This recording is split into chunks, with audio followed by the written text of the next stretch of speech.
বন্যার সময় জায়গাগুলো পুরো ডুবে গিয়েছে। আর হ্যাঁ, তোমাদেরকে তো আসল কথাটাই বলা হয়নি, এটা হলো কংসাবতী নদী। প্রচণ্ড বন্যা হয়েছিল কদিন আগে, তোমরা নিশ্চয় অনেকেই জানো।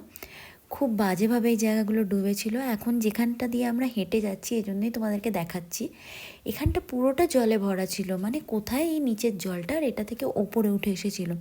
চারদিকটা দেখে আশা করি তোমরা বুঝতেই পারছো, পুরো একদম ধোয়া হয়ে চলে গেছে।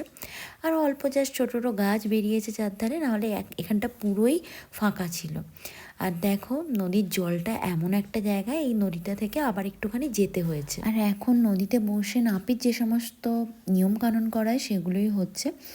আর এখানে অনেক পাড়ার কাকিমা, নিজেদের কাকিমারা, বৌদিরা অনেকেই এসেছে।